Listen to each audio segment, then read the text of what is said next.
तो देखो बच्चों, अपना जो यूनिट चल रहा है और ये यूनिट है परमाणु संरचना, एटॉमिक स्पेक्ट्रम। आज हम इस यूनिट में जो टॉपिक डिस्कस करेंगे और ये टॉपिक है हमारा क्या, स्पेक्ट्रम। ओके, तो देखो बच्चों, स्पेक्ट्रम मींस विकिरण के विभिन्न क्षेत्रों की क्रमबद्ध व्यवस्था क्या कहलाती है, स्पेक्ट्रम। इससे पहले मैंने विद्युत चुंबकीय स्पेक्ट्रम को अच्छी तरह से डिफाइन किया था, उसके विभिन्न क्षेत्रों को बताया था। तो उसमें आपने देखा था कि जो विद्युत चुंबकीय स्पेक्ट्रम है उसमें जो विभिन्न क्षेत्र हैं वो स्टार्ट होते हैं कॉस्मिक रेज से और कहाँ तक फैले होते हैं, रेडियो वेव्स तक। और ये जो विभिन्न क्षेत्र हैं ये अपनी तरंग दैर्घ्य के बेस पर या उनकी आवृत्ति या तरंग संख्या के आधार पर बांटे गए। तो इन विभिन्न क्षेत्रों की इसी क्रमबद्ध व्यवस्था को बोला गया है स्पेक्ट्रम। ठीक है, अब यहां पर हम आते हैं स्पेक्ट्रम के प्रकार। तो देखो बच्चों, ये जो स्पेक्ट्रम है, विद्युत चुंबकीय स्पेक्ट्रम या लाइट का स्पेक्ट्रम है, इसके जो विभिन्न क्षेत्र हैं वो किस तरह से व्यवस्थित हैं। ठीक है, इसी के आधार पर स्पेक्ट्रम के प्रकार लिए गए हैं। इनमें से पहला है सतत स्पेक्ट्रम, कंटिन्यूअस स्पेक्ट्रम। देखो, सतत मतलब लगातार, मतलब एक ऐसा स्पेक्ट्रम जिसमें विकिरण के विभिन्न क्षेत्र अपने अगले क्षेत्र से मिला होता है। कि मतलब है कि ऐसा स्पेक्ट्रम जिसमें विकिरण के जो क्षेत्र है, विभिन्न न बल्कि विकिरण के निश्चित क्षेत्र, ठीक है, वो दूसरे क्षेत्र के साथ मिला होता है, अर्थात इन क्षेत्रों के बीच अंतराल नहीं होगा। मतलब है कि जो ऐसा स्पेक्ट्रम जिसमें एक क्षेत्र खत्म होगा और दूसरा स्टार्ट हो जाता है, मींस जहां एक तरंग दैर्घ्य का क्षेत्र समाप्त होता है बिल्कुल जस्ट वहीं से स्टार्ट हो जाता है दूसरा तरंग दैर्घ्य का क्षेत्र। मींस ये एक दूसरे पर मर्ज होते हैं, समझ गए ना, एक दूसरे से मिले होते हैं, इनके बीच में, इन क्षेत्रों के बीच में अंतराल नहीं दिखेगा। तो इसको बोला गया है सतत स्पेक्ट्रम। जैसे कि दृश्य प्रकाश का स्पेक्ट्रम इंद्रधनुष, आपने देखा होगा इंद्रधनुष में एक रंग समाप्त होता है और दूसरा स्टार्ट हो जाता है, मींस दो कलर एक दूसरे में मर्ज हो जाते हैं, फिर नया कलर आ जाता है। और इनमें ये कलर का जो मर्जिंग है वो दिखती है VIV, मतलब violet, indigo, blue, green, yellow, orange और रेड। मतलब एक के बाद एक कलर आते जाते हैं। इन कलर्स के बीच में किसी प्रकार का, रंगों के बीच में गैप नहीं दिखता। एक क्षेत्र समाप्त होता है, दूसरा क्षेत्र निकलता है वहां से और दोनों क्षेत्र एक दूसरे पर मर्ज हो जाते हैं। तो ऐसे स्पेक्ट्रम को बोला गया है सतत स्पेक्ट्रम। और इसका सबसे बेस्ट एग्जाम्पल है दृश्य प्रकाश का स्पेक्ट्रम, मींस इंद्रधनुष, जिसमें ये सातों रंग एक के बाद एक स्टार्ट होते हैं, एक दूसरे पे मर्ज होते हैं और अगला कलर बनता जाता है। तो ये है सतत स्पेक्ट्रम। मींस सतत का मतलब यही है कि इनके बीच में किसी प्रकार की डिसकंटिन्यूटी नहीं आती। फिर दूसरा है असतत स्पेक्ट्रम, डिसकंटिन्यूअस स्पेक्ट्रम। तो देखो बच्चों, ऐसा स्पेक्ट्रम जिसमें विकिरण के जो विभिन्न क्रमबद्ध क्षेत्र हैं उनके बीच में अंतराल दिखेगा, मतलब गैप दिखेगा। समझ गए ना, कि एक क्षेत्र समाप्त होगा, फिर गैप आएगा, फिर अगला शुरू होगा। मतलब विकिरण के विभिन्न क्रमबद्ध क्षेत्रों के मध्य अंतराल दिखता है, उसको बोला गया है असतत स्पेक्ट्रम। ये दो प्रकार के होंगे, एक है एमिशन स्पेक्ट्रम, उत्सर्जन स्पेक्ट्रम, और एक है एब्जॉर्प्शन स्पेक्ट्रम, अवशोषण स्पेक्ट्रम। तो देखो, एमिशन स्पेक्ट्रम मींस उत्सर्जन स्पेक्ट्रम, नाम से पता चल रहा है कि वह स्पेक्ट्रम जो किसी तत्व को उच्च ताप पर गर्म करने पर निकले प्रकाश का प्रिज्म द्वारा प्रत्यक्ष विश्लेषण से प्राप्त होता है। मतलब किसी पदार्थ को, या फिलामेंट, जैसे बल्ब है, बल्ब जल रहा है, ठीक है, लाइट निकल रही है, तो उस लाइट को सीधा हम एक स्पेक्ट्रोफोटोमीटर में या प्रिज्म में प्रवाहित कर दें और उसका प्रत्यक्ष विश्लेषण करें डायरेक्ट, और एक बैकग्राउंड ब्लैक लिया जाए, एक पर्दा लिया जाए, ठीक है, तो उस पर्दे में आप देखोगे बहुत सारी चमकीली रेखाएं दिखने लगेंगी जिनमें बीच बीच में गैप। तो इसको बोला गया है, ठीक है, एमिशन स्पेक्ट्रम, उत्सर्जन स्पेक्ट्रम। बात क्लियर समझ में आई? कि ऐसा स्पेक्ट्रम जो कि किसी तत्व या किसी पदार्थ को उच्च ताप पर गर्म करने से निकले प्रकाश का प्रिज्म द्वारा, स्पेक्ट्रोफोटोमीटर द्वारा पूर्ण विश्लेषण, प्रत्यक्ष विश्लेषण से प्राप्त होता है, उसको बोला गया उत्सर्जन स्पेक्ट्रम। इसमें जो है चमकीली रेखाएं काले पृष्ठ क्षेत्र में प्राप्त होती हैं। मतलब पूरा बैकग्राउंड अगर हम एक डार्क, ठीक है, वो लगा दें, स्क्रीन पर्दा लगा दें, तो उस पर्दे पर ये रेखाएं चमकीली चमकीली दिखाई देती हैं, उनके बीच में गैप दिखाई देते हैं, इसीलिए इसे हम बोलेंगे असतत स्पेक्ट्रम। अगर इसमें रेखाओं का समूह मिलता है तो इसे लाइन स्पेक्ट्रम बोलते हैं। और अगर इनमें क्या मिले, क्षेत्र, चमकीले क्षेत्र, मतलब जब लाइन का, ठीक है, लाइन का समूह प्राप्त होता है तो इसे बोलते हैं रेखीय स्पेक्ट्रम, ठीक है। और जब चमकीले बैंड प्राप्त होते हैं, ठीक है, होते हैं तो इसे बोलते हैं बैंड स्पेक्ट्रम, ठीक है। ध्यान रखें, जो लीनियर स्पेक्ट्रम है, रेखीय स्पेक्ट्रम है, ये परमाणु का गुण है, जबकि जो बैंड स्पेक्ट्रम है वो अणु का गुण है, या जिसमें मल्टी इलेक्ट्रॉन होते हैं। मतलब रेखीय spectrum mainly one electron system, जैसे hydrogen, helium plus, lithium 2 plus, beryllium 3 plus, इनके प्राप्त होते हैं, और ये परमाणु का गुण होता है स्पेसिफिक।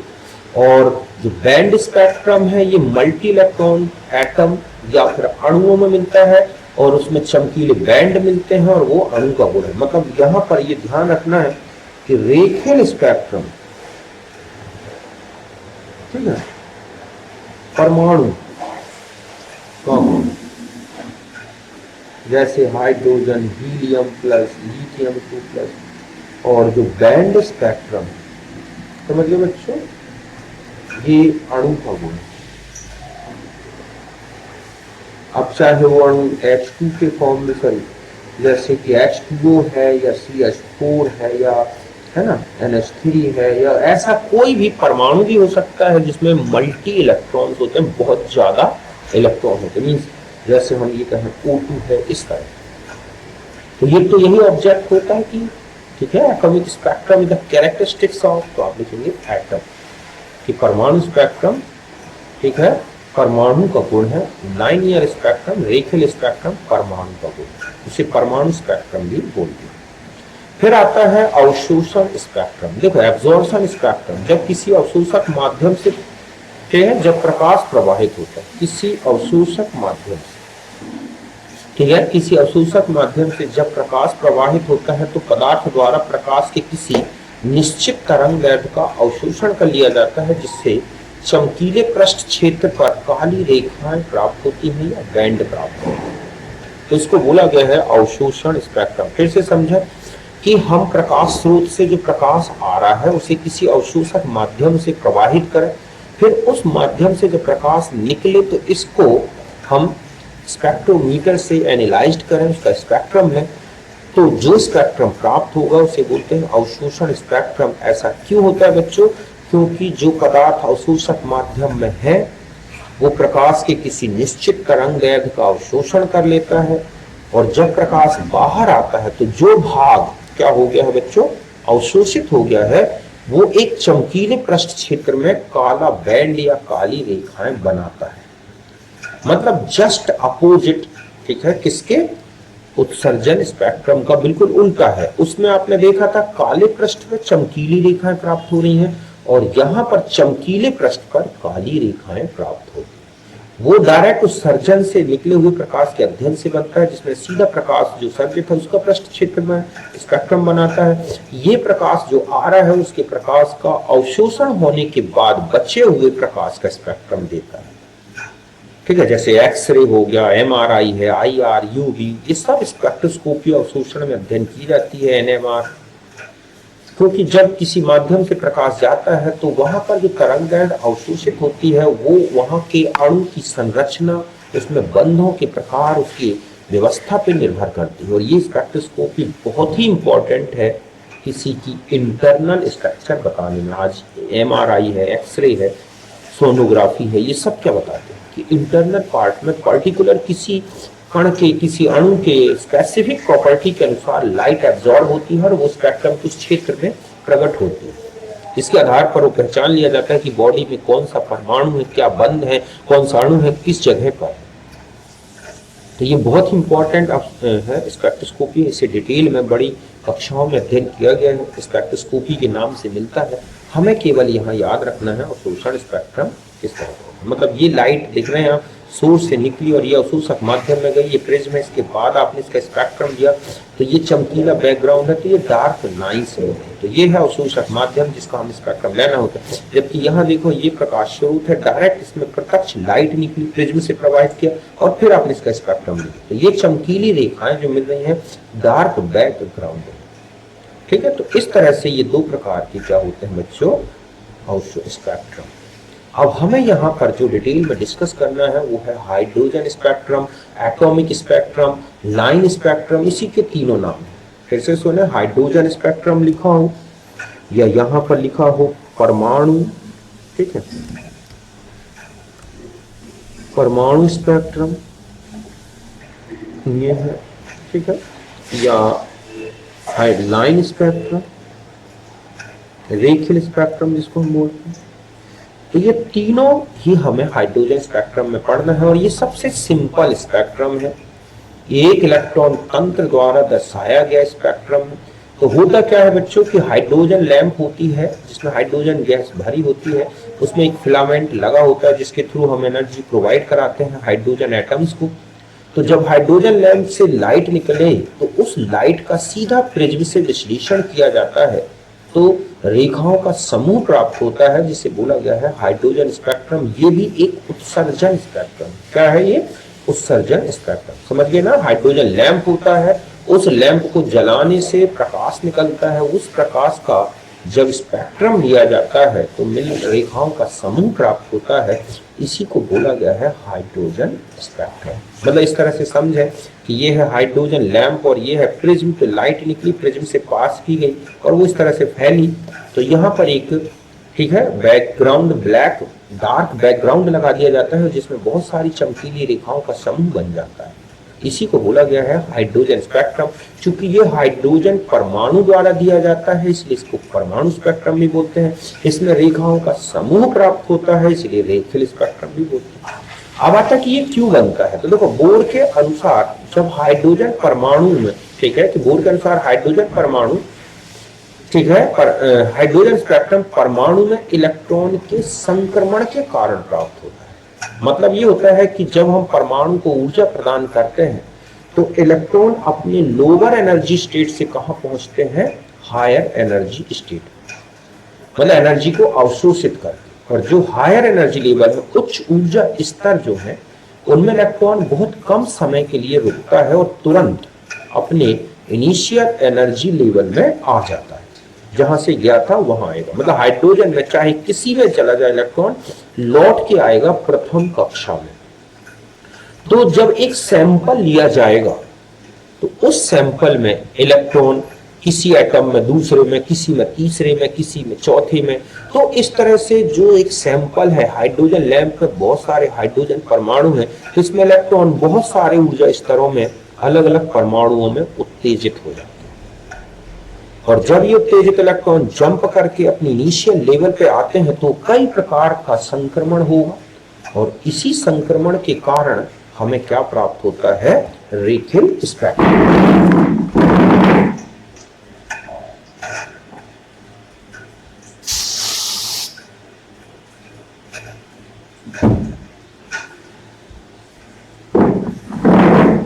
समझ गए बच्चों। तो इस तरह से आपको समझना चाहिए कि एक प्रकार का परमाणु स्पेक्ट्रम इलेक्ट्रॉनिक ट्रांजिशन के दौरान होने वाले ऊर्जा अंतर के कारण प्राप्त होता है। बोर ने कहा है कि परमाणु में इस तरह से बहुत सारे ऊर्जा स्तर हैं और जब आप परमाणु को ऊर्जा प्रदान करोगे तो इलेक्ट्रॉन अपनी लेवल छोड़ के दूसरे लेवल पर जाते हैं, लेकिन वो ज्यादा समय वहां नहीं रह सकते और वहां से तुरंत अपने उसी लेवल पर कूद जाते हैं और ये कुदान कई पदों में होती है, जिसके कारण बहुत सारी चमकीली रेखाएं बनती, मतलब हर एक संक्रमण में एक रेखा बनती जाती है। तो यही लिखा है बोर्ड के अनुसार हाइड्रोजन स्पेक्ट्रम परमाणु में इलेक्ट्रॉन के संक्रमण के कारण प्राप्त होता है। इसमें इलेक्ट्रॉनिक संक्रमण एक से अधिक पदों में होता है, इसलिए स्पेक्ट्रम में बहुत सारी रेखाएं प्राप्त हो जाती है। ठीक है, अब यहां आगे बढ़ते हैं। तो इस तरह से यही इसमें दिखाया गया कि ये है बहुत सारे एनर्जी लेवल, यहाँ इलेक्ट्रॉनिक ट्रांजिशन हो रहा है, फिर जंपिंग हो रही है और ये रेखाओं का समूह प्राप्त हो रहा है। अब आता है हाइड्रोजन स्पेक्ट्रम में रेखाओं की श्रेणी। तो जो हाइड्रोजन स्पेक्ट्रम है उसमें जो रेखाएं प्राप्त हो रही हैं, उन रेखाओं को बहुत सारे साइंटिस्टों ने, वैज्ञानिकों ने अध्ययन किया है और उनका अध्ययन करके उनकी ग्रुपिंग कर दी और इन ग्रुप्स को उनके नाम से जाना जाता है। और इसलिए इनमें हाइड्रोजन स्पेक्ट्रम की जो श्रेणियां हैं उनमें एक ग्रुप तो है कौन सा, लाइमन श्रेणी, दूसरी है बामर श्रेणी। मतलब हाइड्रोजन स्पेक्ट्रम की जो रेखाएं हैं उनको अलग अलग श्रेणियों में बांटा गया है। पहली है लाइमन श्रेणी। जब क्या हो, जितने भी परमाणु हैं उन सबके उत्तेजित इलेक्ट्रॉन जब प्रथम स्तर में कुदान करते हैं, जंप करते हैं, तो इसमें सबसे अधिक ऊर्जा की विकिरण उत्सर्जित होती है। ठीक है, और इसलिए ये स्पेक्ट्रम जो है यूवी क्षेत्र में प्राप्त होगा। मतलब इसमें जो लाइट निकलेगी वो क्या होगी, पराबैंगनी लाइट होगी। समझ गए ना कि सारे उत्तेजित इलेक्ट्रॉन, अलग अलग परमाणुओं के सभी उत्तेजित इलेक्ट्रॉन जब अपने प्रथम स्तर में कूद जाते हैं तो प्राप्त रेखाओं का समूह है लाइमन श्रेणी। ये कहाँ मिलेगी, यूवी क्षेत्र में, मींस इसमें पराबैंगनी प्रकाश उत्सर्जित होता है। फिर दूसरी है बामर श्रेणी। जब समस्त उत्तेजित इलेक्ट्रॉन द्वितीय कक्षा में आते हैं तो यह है दृश्य प्रकाश के क्षेत्र में प्राप्त होगी। मतलब इसमें दृश्य प्रकाश उत्सर्जित होता है। समझ गए ना। फिर है पाश्चन श्रेणी। जब समस्त उत्तेजित इलेक्ट्रॉन तृतीय कक्षा में आएंगे तो वो, ठीक है, तो ये मिलती है पाश्चन श्रेणी और ये अवरक्त क्षेत्र में प्राप्त होगी, थोड़ा कम एनर्जी आ जाती है। ऐसे ब्रेकट जब समस्त उत्तेजित इलेक्ट्रॉन चतुर्थ कक्षा में आएंगे तो अवरक्त क्षेत्र में प्राप्त होगी। हुंड श्रेणी। जब सारे उत्तेजित इलेक्ट्रॉन पंचम कक्षा में आते हैं, ये भी आईआर में प्राप्त होती है। और हम्फ्री सीरीज जब षष्ठम कक्षा में आते हैं और दूरास्थ क्षेत्र में प्राप्त होती है। तो इस तरह से जितनी रेखाएं हैं स्पेक्ट्रम में उनको इस तरह से बांटा गया है। और इन रेखाओं की अगर हमें तरंग संख्या या वृत्ति या तरंग दैर्घ्य निकालना है तो ये फॉर्मूला लगता है b bar equal to r z square 1/n1 का स्क्वायर माइनस 1/n2 का स्क्वायर। इसको बोलते हैं बामर समीकरण। आर रिडवर्क स्थिरांक है, n1 n2 ये एनर्जी लेवल्स हैं। n1 मतलब लोअर एनर्जी लेवल और n2 higher energy level. Lyman श्रेणी में n1 की जगह 1 रखा जाएगा। मतलब n1 वो स्तर है जहां पर इलेक्ट्रॉन जंप कर रहा है किसी भी श्रेणी में, तो लाइमन श्रेणी में n1 1 रखा जाएगा और n2 2 से लेके इनफाइनिट तक। बामर श्रेणी में n1 2 रखेंगे, n2 3 से लेके और आगे। पाश्चन श्रेणी जो है n1 3 रखेंगे। मतलब n1 वो नंबर लेना है जिसमें इलेक्ट्रॉन ऊपर से कूद के आ रहा है। तो सारे इलेक्ट्रॉन पहले में आए तो n1 1 हो गया, बाइमर बन गई। जब सारे इलेक्ट्रॉन दूसरे स्तर में आए तो बामर श्रेणी बन गई। तीसरे स्तर में जब आए n1 की जगह तो पाश्चन श्रेणी बन गई। तो इस तरह से आपको n1 अच्छे से याद रखना है और n2 आगे एक नंबर बढ़ा के।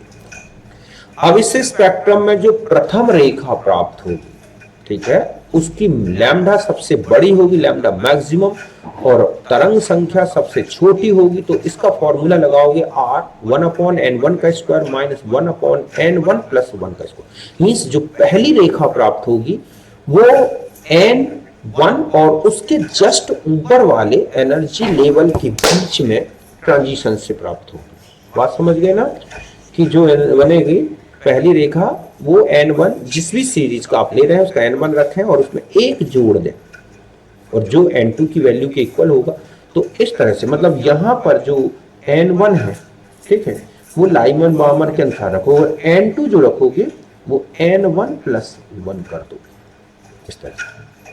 तो ये निकलेगी प्रथम रेखा की तरंग दैर्घ्य या तरंग संख्या। और अंतिम रेखा सीमांत रेखा सबसे लास्ट एनर्जी लेवल से, मतलब यहां पर जो n2 होगा वो इनफाइनाइट होगा। अनंत एनर्जी लेवल से आ रही है तो सबसे छोटी वेवलेंथ होगी, क्योंकि सबसे ज्यादा एनर्जी वाली होगी और सबसे ज्यादा तरंग संख्या वाली वेव होगी। तो यहाँ पर n1 तो रह गई, लेकिन n2 की जगह क्या आ गया, इन्फिनिट, तो वो हट गया, तो बनेगा r इंटू 1/n1 का स्क्वायर।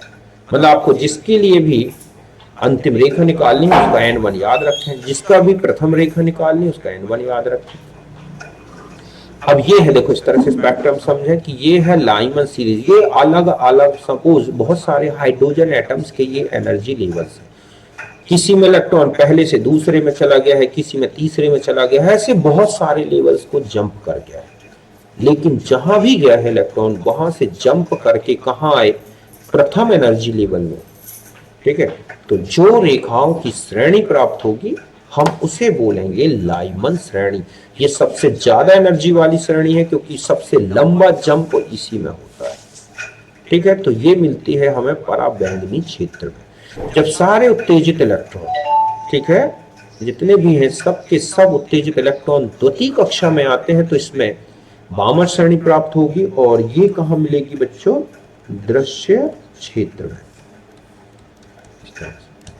दृश्य क्षेत्र में, क्योंकि इसमें थोड़ा कम एनर्जी आ जाएगी। तो इस तरह से जैसे पहले रेड है, ग्रीन है, ब्लू है, इस तरह से रेखाएं बनती हैं, अल्फा बीटा गामा रेस कहलाती हैं।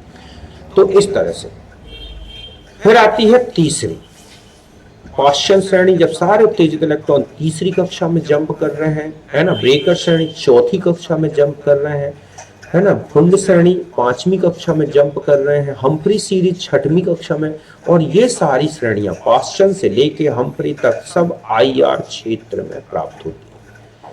केवल लाइमन पराबैंगनी में, बामर दृश्य में, बाकी सब आईआर क्षेत्र में प्राप्त होती है। तो ये हैं अलग अलग श्रेणियां और उनके इलेक्ट्रॉनिक संक्रमण।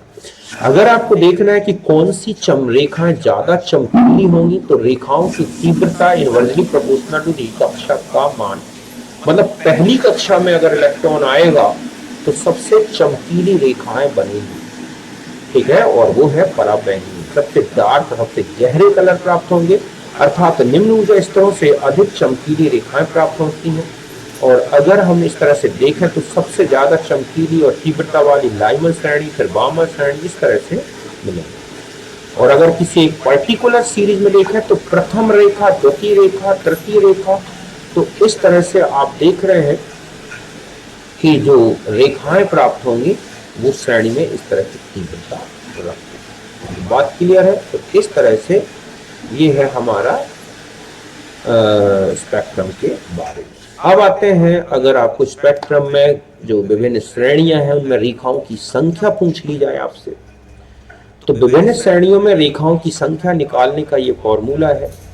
n-1 करोगे तो लाइमन श्रेणी में, मतलब लाइमन श्रेणी में रेखाओं की संख्या निकालनी है तो यहां हो जाएगा रेखाओं की संख्या, तो मैं डायरेक्ट यहाँ फॉर्मूला बता दूं, ये होगा n-n1, ऐसा ये होगा रेखाओं की संख्या का फॉर्मूला। अब देखो लाइमन श्रेणी में रखोगे तो n1 होता है 1, है ना, मतलब लाइमन श्रेणी के लिए n1 1 है, तो इसलिए हो जाएगा n-1 जो पराबैंगनी क्षेत्र में मिलेगा। बामर में देखोगे तो n-2 होगा, पाश्चन में तो n-3 होगा, ब्रैकेट है तो n-4 होगा, फुंड है तो n-5 होगा, जहां n वह कक्षा है जहां से इलेक्ट्रॉन कूद रहा है, जंप कर रहा है।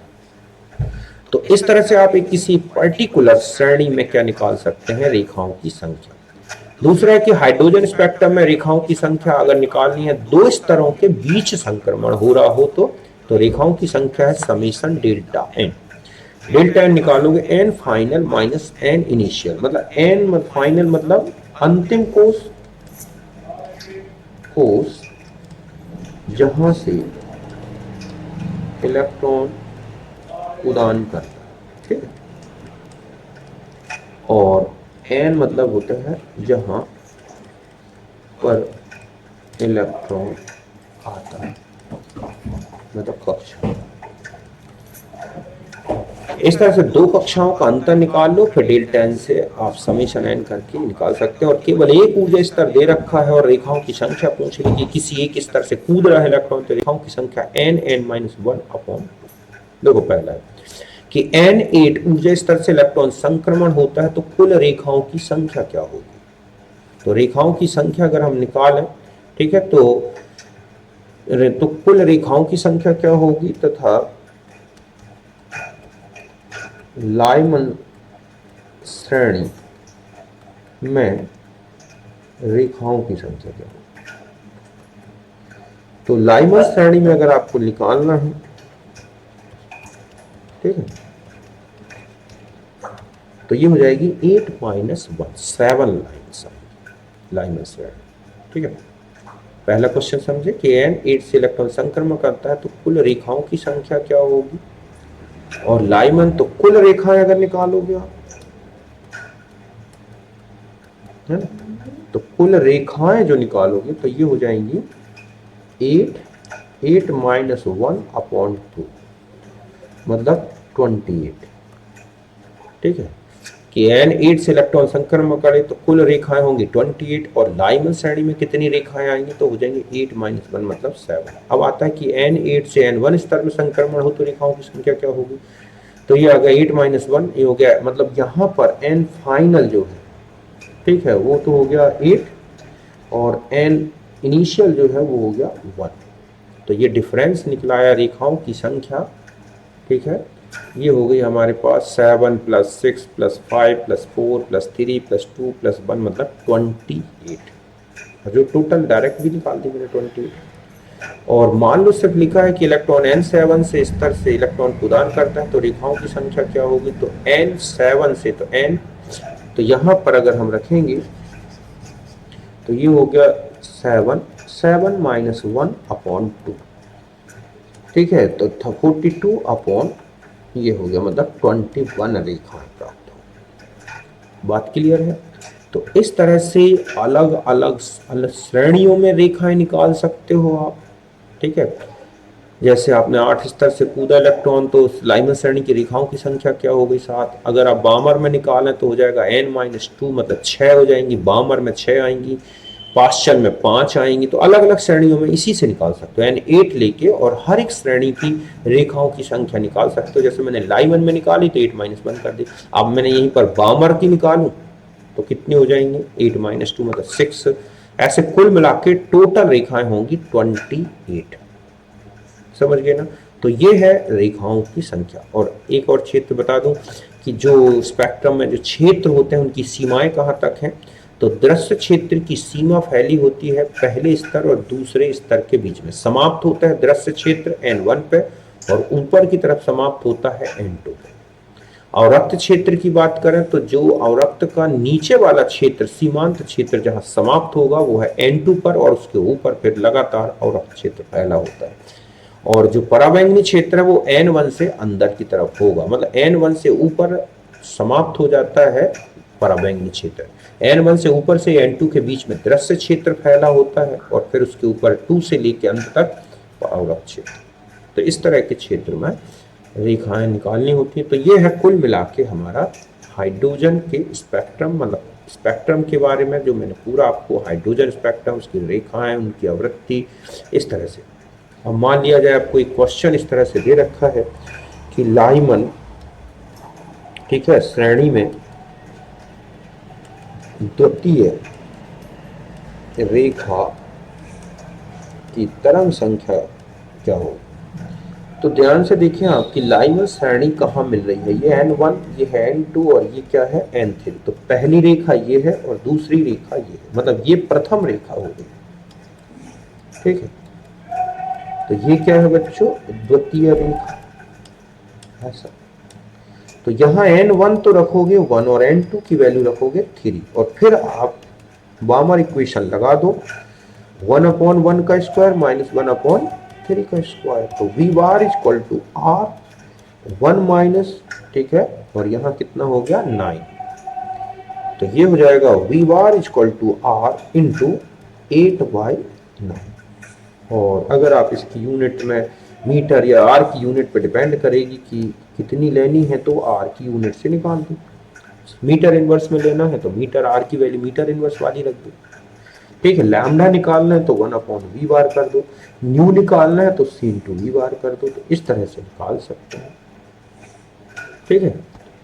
और एक क्वेश्चन दे रखा है कि यदि हाइड्रोजन स्पेक्ट्रम में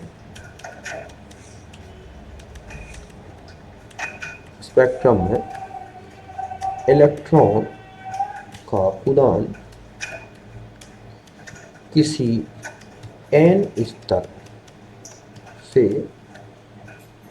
ठीक है, सीमांत, अवरक्त सीमांत मतलब अवरक्त सीमांत स्तर पर होता है तो तृतीय, आपसे पूछा गया है कि तृतीय रेखा का संक्रमण क्या होगा। ठीक है, तो देखो अगर हम यहां देखें, ये N1 है, ये N2 है, ये कहलाता है IR का सीमांत तल, सीमांत क्षेत्र, मतलब ये है। और अब आता है कि तृतीय रेखा, तो देखो पहली रेखा, दूसरी रेखा और ये है तीसरी, तो ये होगा 2, तो ये हो गया 3, तो ये हो गया 4, तो ये हो गया 5। तो ये वाली जो संक्रमण है वो N2 और N5 के बीच में होगा। मतलब है कि अगर हाइड्रोजन स्पेक्ट्रम में इलेक्ट्रॉन जंप कर रहा है और वो कहाँ जंप कर रहा है, IR के सीमांत क्षेत्र में, रेखा तल में, तो तीसरी रेखा कहाँ से प्राप्त होगी, तो वो होगी N2 और N5 के बीच में इलेक्ट्रॉनिक संक्रमण के कारण।